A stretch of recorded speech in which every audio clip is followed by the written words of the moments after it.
Monsieur le Président de l'Assemblée nationale, Mesdames et Messieurs les députés,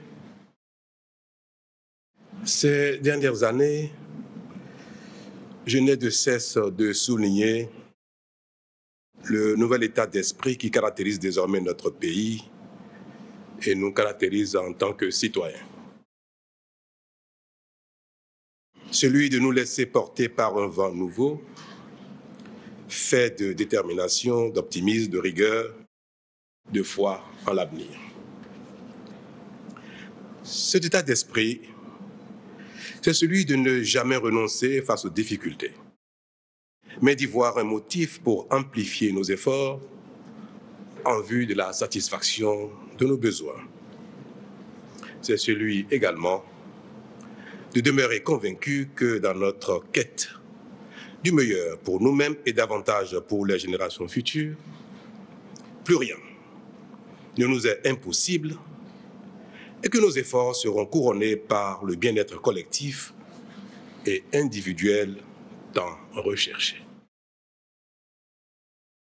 C'est pour cela que, quand bien même la situation dans le monde ces 12 derniers mois n'est pas des plus reluisantes, pas plus que dans notre pays, nous avons œuvré à préserver la paix, les libertés et la démocratie sans renoncer à la nécessaire bonne gouvernance.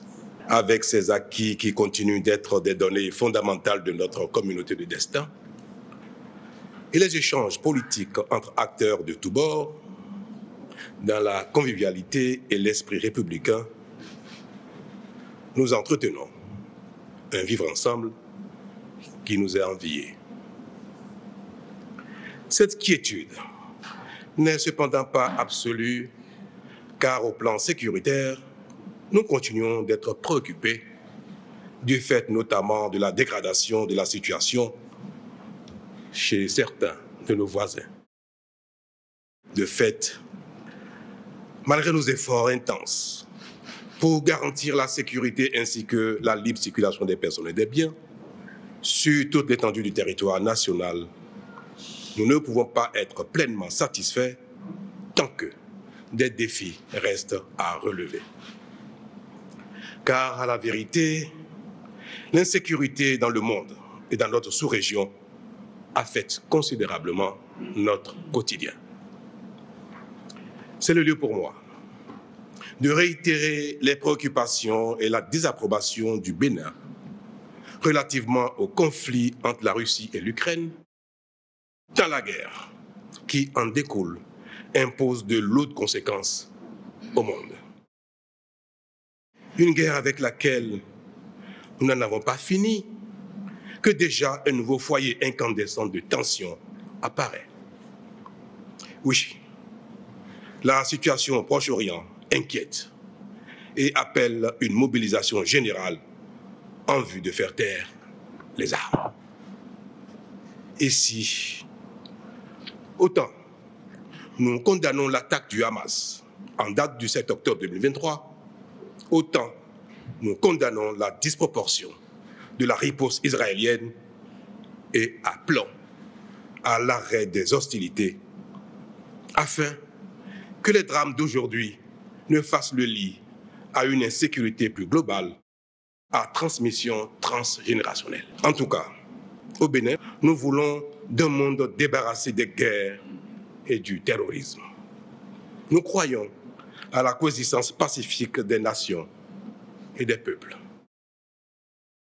C'est cette même logique qui me pousse à exprimer aujourd'hui notre volonté de voir se rétablir rapidement les relations entre le Bénin et les pays où des coups d'État sont intervenus pour remettre en cause les processus démocratiques. La prise de pouvoir par les armes doit être condamnée par tout démocrate convaincu. Nous l'avons fait en exprimant notre réprobation, restant ainsi en phase avec les valeurs de notre pays, mais aussi en étant alignés avec les organisations régionales, sous-régionales et continentales, ainsi qu'avec la communauté internationale. Il est clair, cependant, que le Bénin n'a jamais voulu ni souhaité que les sanctions imposées par les instances communautaires ou internationales aient pour effet de compliquer le quotidien des populations et de leur rendre la vie encore plus difficile. C'est pourquoi notre diplomatie n'a pas manqué d'adresser de manière discrète et répétée des messages à ces pays frères, notamment le Niger. Car nous sommes convaincus qu'il y a un temps pour condamner, un temps pour exiger et un temps pour faire le point, voire prendre acte. Mais prendre acte requiert que nos interlocuteurs jouent leur partition en rassurant, en exprimant clairement leurs intentions, mais aussi leurs attentes vis-à-vis de la communauté internationale. Ce qui n'est pas encore le cas aujourd'hui. C'est dire que la balle est bien dans le camp des autorités de fait qui doivent donner des gages de leur volonté de discuter et d'entendre aussi les préoccupations légitimes de la communauté à laquelle leur pays appartient. Autrement, ce serait un blanc-seing donné à quiconque voudrait, par les armes, déstabiliser nos États et remettre en cause la démocratie. Or, nous avons plus que jamais besoin, au regard de la situation dans le monde, que dans nos pays, le pouvoir d'État soit de plus en plus stable pour mettre fin à la marginalisation du continent. Monsieur le Président de l'Assemblée nationale, Mesdames et Messieurs les députés, les conséquences de la dégradation de la situation dans le monde, nous les ressentons encore de plein fouet. Ainsi, sur nos marchés, il n'est point besoin d'être expert pour observer que la cherté de la vie est toujours d'actualité. Et pourtant, cette année encore, le Bénin s'est illustré comme le pays qui a connu le taux d'inflation le plus bas dans notre région, lequel s'établit autour de 3%.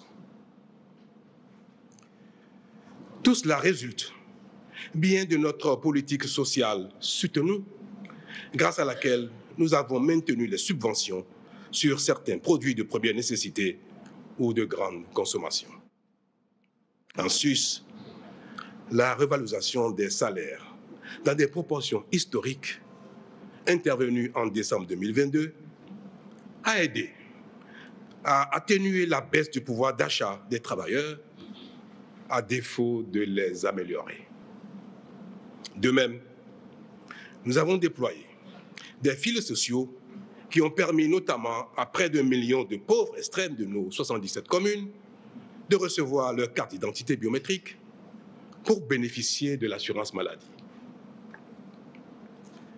Sous ce même registre, nous avons intensifié le projet d'inclusion des jeunes, H-Formation, les transferts monétaires impactant ainsi plusieurs milliers d'artisans qui ont bénéficié de renforcement de capacités et pour certains d'entre eux, de financement pour s'installer.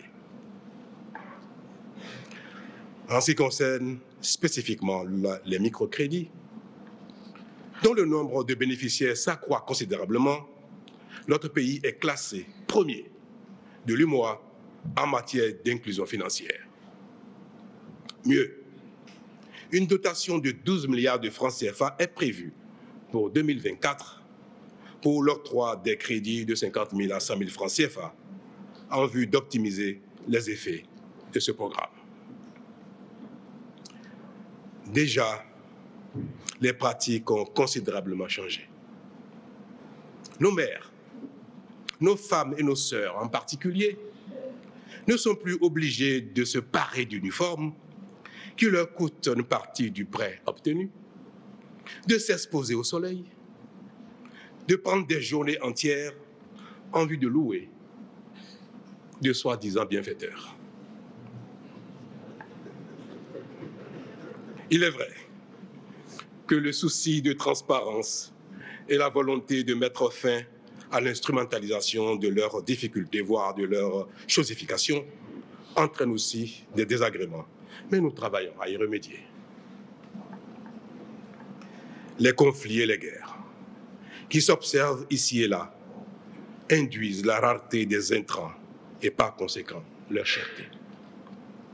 Dans ces conditions, même si nous avons engagé de réels efforts pour mettre les intrants agricoles à la disposition de nos producteurs à prix subventionnés, un ralentissement du boom de la production agricole s'est malheureusement observé. Mais conscient que ce secteur est le moteur de notre développement socio-économique, nous lui avons maintenu et amplifié notre soutien.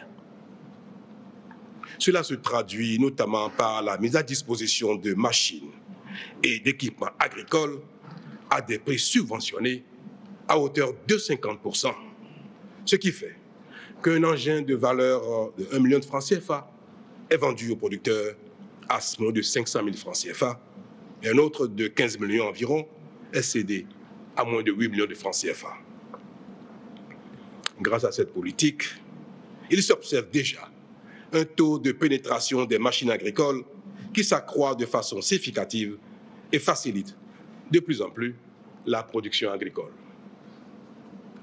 À terme, notre objectif est que d'ici la prochaine décennie, l'agriculture béninoise soit entièrement mécanisée et surtout que la productivité s'améliore continuellement pour garantir la sécurité alimentaire, mais aussi enrichir de plus en plus nos producteurs et réduire la pénibilité du travail agricole. La Société nationale de mécanisation agricole et le Fonds national de développement agricole seront à l'avenir encore plus présents aux côtés de nos producteurs.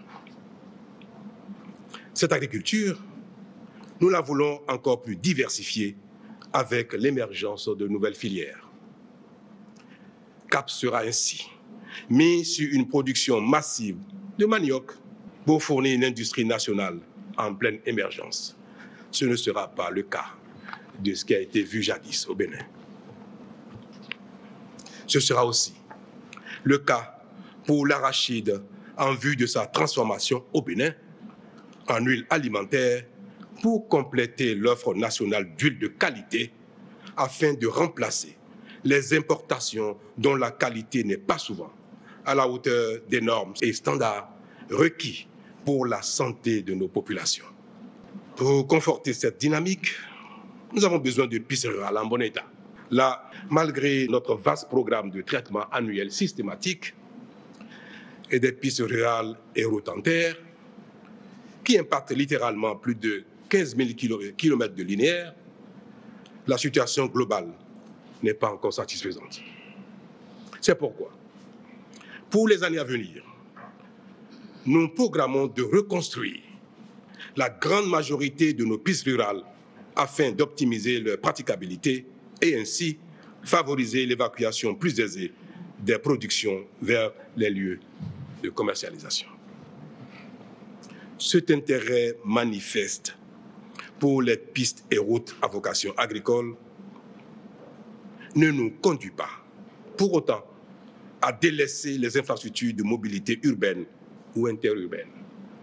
Porte-Nouveau en sera l'exemple. Et en la matière donc, le taux d'exécution des nombreux chantiers ouverts ici et là dans le pays reste élevé, même si l'impatience des usagers à voir de belles routes achevées donne le sentiment parfois qu'on n'avance pas assez vite. Nous maintenons donc le cap de la modernisation et de l'élargissement de notre réseau routier, convaincus qu'il est indispensable pour l'activité économique comme pour la libre circulation des personnes et des biens. Néanmoins, il y a lieu de relever que dans ce secteur aussi, nous subissons les contre-coups des secousses qui freinent le monde. Dans son évolution, je veux dire. En effet, l'inflation qu'elle induise fait que nos prévisions budgétaires sont parfois dépassées Monsieur le Président, parce que les coûts d'objectifs changent très vite et nous sommes parfois amenés à rechercher des ressources complémentaires pour tenir nos prévisions, ce qui peut prendre un certain temps et par suite faire différer les échéances de réalisation. Mais de façon générale, nous avons de réels motifs de satisfaction quant à la marche de notre pays vers davantage de progrès et de bien-être. À ce propos, il convient de faire remarquer que dans le secteur de l'éducation, nos efforts commencent à générer des transformations positives appréciées de tous et que notre option de donner priorité à l'enseignement et la formation technique professionnelle se concrétise enfin. Certes, nous avons été freinés dans un premier temps parce que plusieurs de nos communes n'arrivaient pas à rendre disponibles les superficies demandées pour implanter des lycées techniques agricoles ou des écoles de métiers. Mais notre détermination a permis de lever les goulots d'étranglement et déjà, les premiers appels d'offres ont été lancés récemment.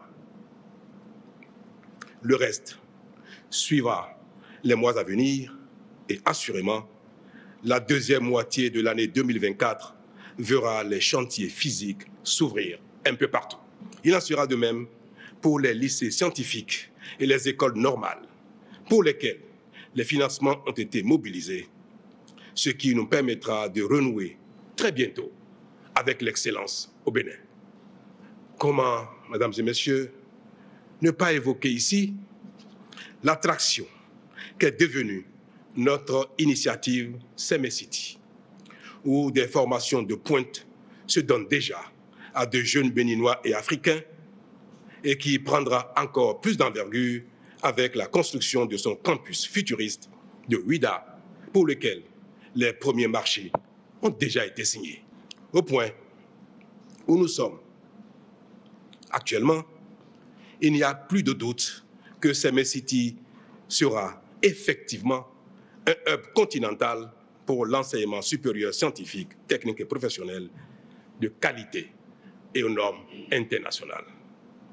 Cette même conviction m'anime en ce qui concerne le renouveau de notre système de santé, mesdames et messieurs. Si les réformes opérées lui ont rendu sa crédibilité auprès des populations, nous travaillons à lui faire franchir un nouveau palier.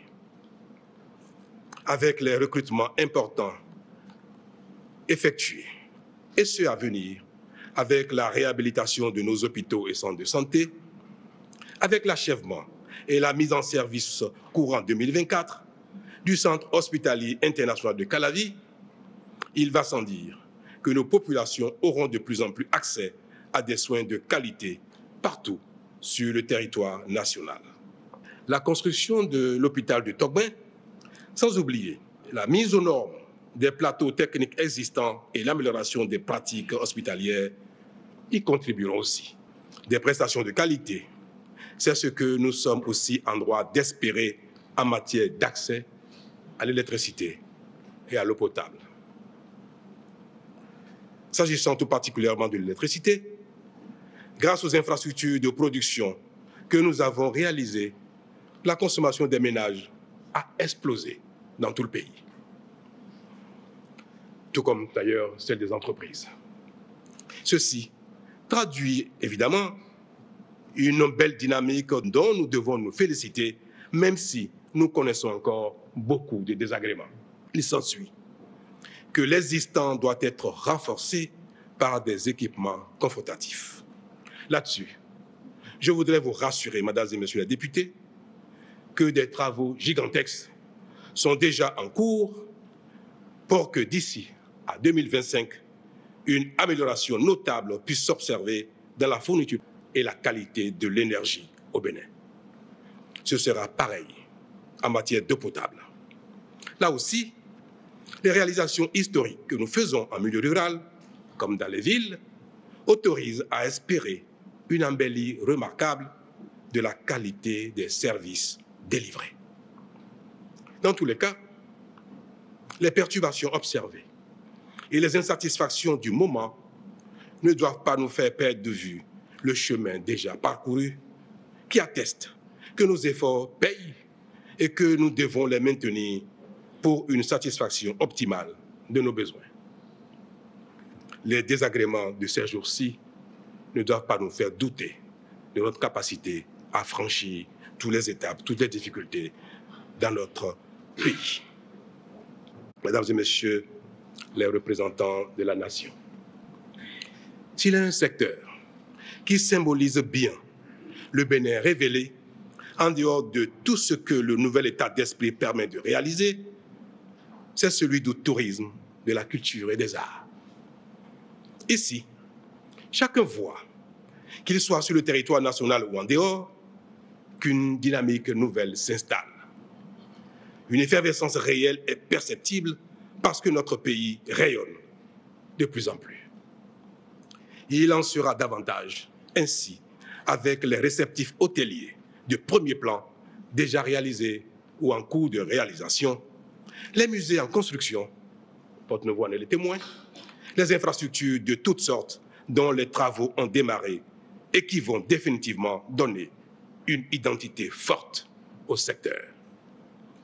Au titre de celle-ci, figure le quartier culturel et créatif de Cotonou, qui sera, je vous en donne l'assurance, une véritable attraction dans la ville de Cotonou. Écosystème de création et de services artistiques, ce quartier culturel créatif fera de Cotonou le hub de la scène artistique contemporaine africaine en la positionnant comme une ville créative, centre névralgique d'une économie de l'art incontournable sur la carte du circuit artistique international. Le visiteur, qu'il soit du Bénin profond ou de l'étranger, verra, entre autres, se côtoyer dans cet écrin le musée d'art contemporain de Cotonou, l'Institut franco-béninois, le Nouveau, un nouveau village artisanal, des ateliers de résidence d'artistes, des salles de cinéma, de bowling, de jeux vidéo, l'Arena, plateforme multifonctionnelle de 7000 places de classe mondiale, pouvant accueillir différents types d'événements sportifs, des concerts, des congrès, des événements de divertissement et de festivals.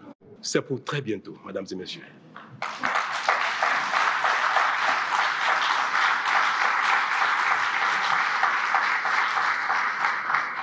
Ainsi, au-delà de la satisfaction de nos besoins propres, ces installations amélioreront considérablement l'attractivité de la destination Bénin.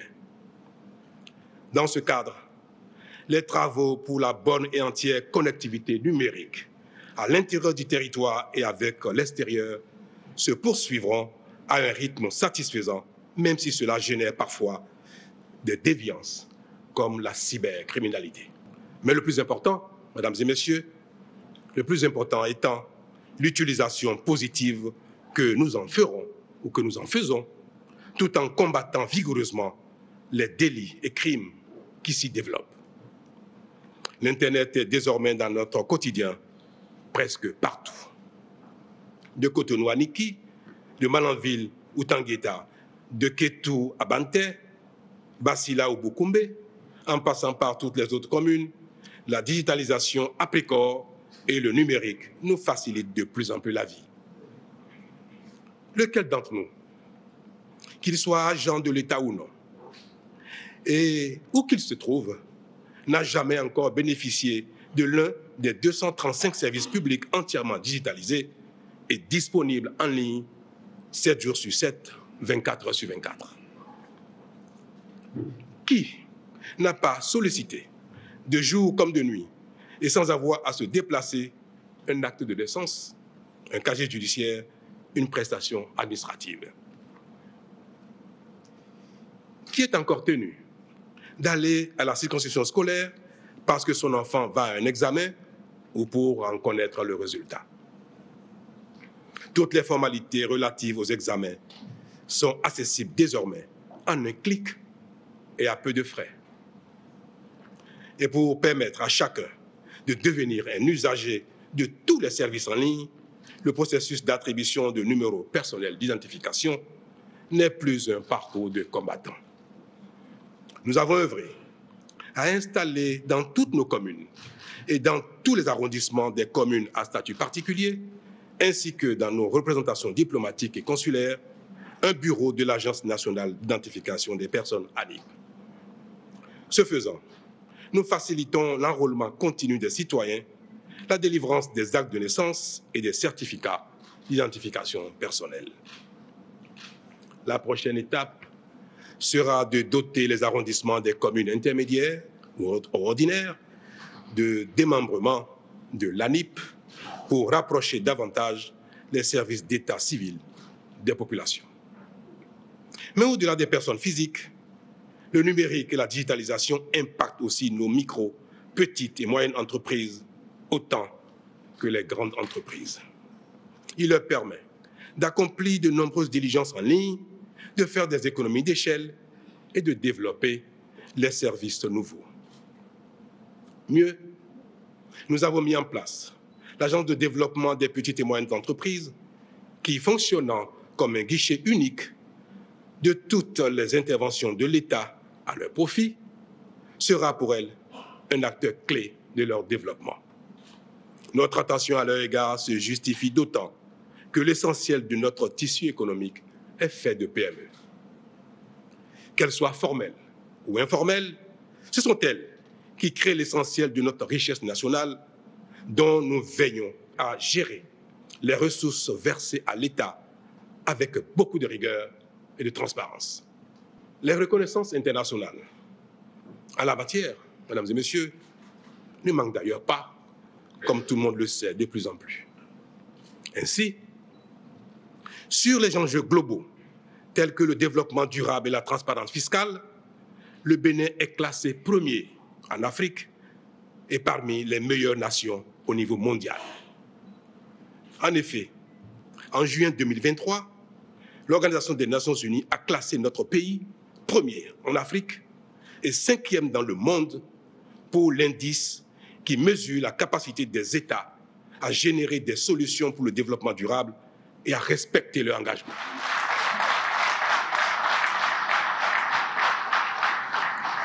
Plus récemment, le Conseil sur les politiques économiques et l'Institut allemand pour le développement et la durabilité ont classé le Bénin au 8e rang mondial et premier en Afrique en termes de transparence des dépenses fiscales des pays.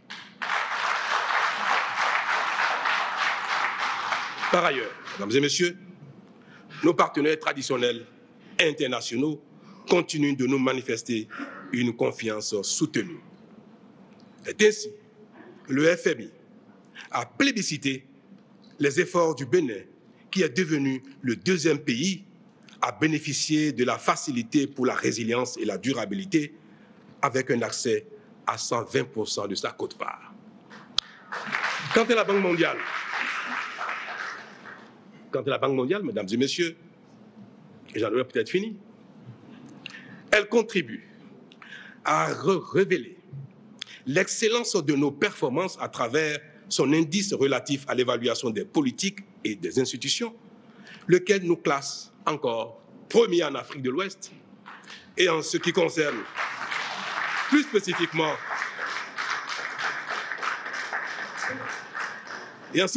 spécifiquement le volet politique économique, premier dans toute l'Afrique.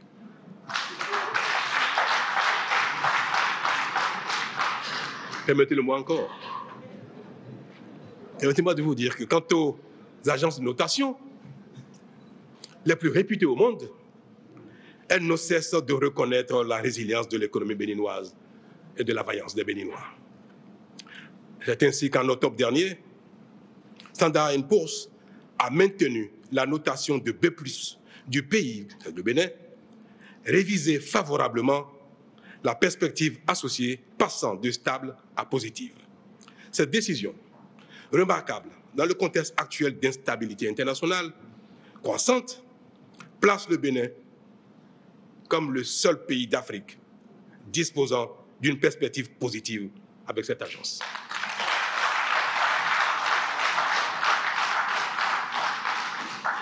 Mesdames et messieurs, Monsieur le Président, ces performances ne sont pas le fruit du hasard.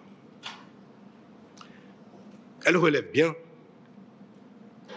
de nos efforts collectifs Et je voudrais en partager le mérite avec la nation tout entière. Avec vous, les députés, en particulier. Vous qui nous donnez les moyens de mise en œuvre de notre politique de développement, comme vous l'avez encore fait le 8 décembre dernier, en adoptant le budget général de l'État, gestion 2024. C'est dire, Monsieur le Président, que même si parfois nos prévisions ou nos prophéties ne se réalisent pas entièrement, nous sommes quand même sur le bon chemin. L'essentiel dans une nation, c'est que tout le monde soit sérieux, notamment les gouvernants.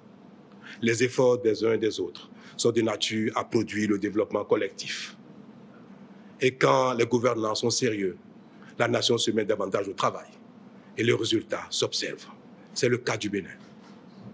Monsieur le Président, Mesdames et Messieurs les députés, pour bien gérer nos ressources, vous et nous faisons les efforts nécessaires et c'est ce qui nous permet de faire des investissements conséquents pour assurer toujours plus de sécurité à nos populations. C'est cela qui nous a permis, par exemple, de recruter 3500 jeunes sur titre au profit des forces armées béninoises en 2023, 2000 autres pour la police républicaine, puis de renforcer leurs capacités opérationnelles et logistiques, notamment par l'acquisition d'équipements de pointe, dont des vecteurs aériens.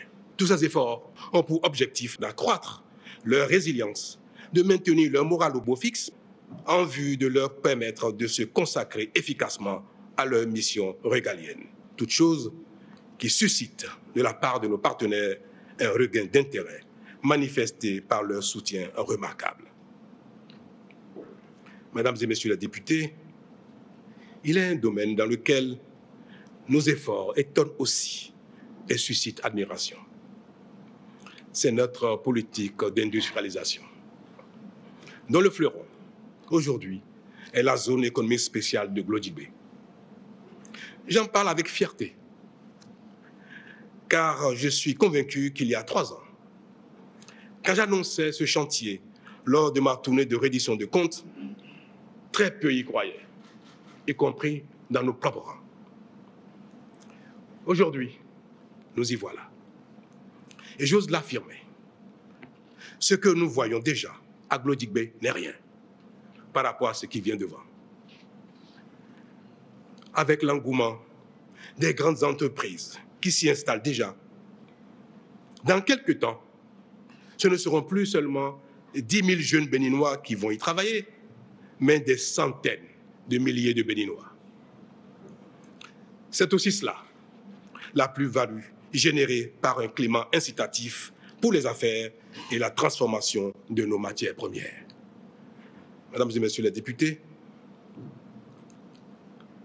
notre volonté farouche de maintenir au Bénin nos matières premières produites par nos vaillantes populations relève de notre volonté à créer de la richesse et de l'emploi au Bénin, ici, par l'effort des uns, de sorte que nos enfants, les uns après les autres, ne soient dans la détresse et soient contraints à l'exil, d'autant qu'on peut l'observer. Les règles dans le monde nous appellent à prendre conscience de ce que le bonheur, ce n'est pas dehors, c'est au Bénin. Et c'est pour cela, Monsieur le Président, que nous ne ménagerons aucun effort. Nous ferons de notre politique une foi, une véritable détermination pour que les efforts ne soient pas faits au gré des uns des autres.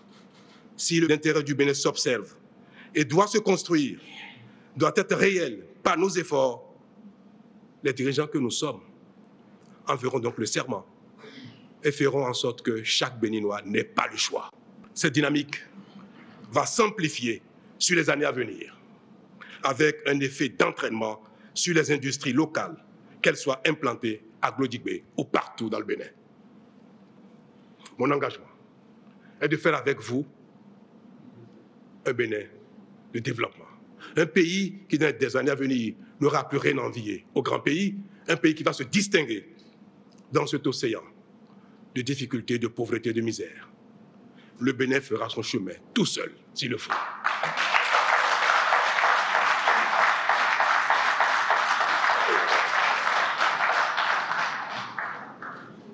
Et c'est pour ça, mesdames et messieurs, que nous travaillons à renforcer l'efficacité de l'appareil judiciaire à travers la poursuite des recrutements des professionnels qui l'animent, mais aussi par la spécialisation de nos juridictions.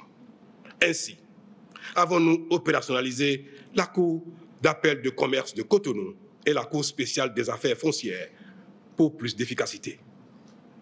C'est cette recherche d'efficacité au profit de tous qui nous a conduits à préparer un projet de loi sur l'aide juridique qui vous sera soumis incessamment et qui permettra à nos citoyens, surtout les plus démunis, de bien défendre leurs droits devant nos juridictions. Mesdames et messieurs, qui, ici, se plaindrait du fait que le développement de notre pays se réalise de façon méthodique et ordonnée? Qui ne voudrait pas que l'amélioration de nos conditions de vie soit durable et planifiée sur plusieurs générations? C'est pour cette raison que nous avons introduit devant vous un projet de loi cadre sur la planification du développement et l'évaluation des politiques publiques et que nous avons lancé le processus de formulation de la vision Bénin 2060 pour laquelle nous projetons notre pays dans le temps à l'horizon de ses 100 ans d'âge. Notre rôle n'est pas de gouverner seulement pour le présent, mais surtout pour l'avenir. Enfin, malgré nos tendances politiques différentes qui font que nous pouvons diverger sur les méthodes, l'on devrait être unanime pour tirer la conclusion que patiemment, avec méthode et sérieux, le Bénin se construit sans tapage, sans pose de première pierre,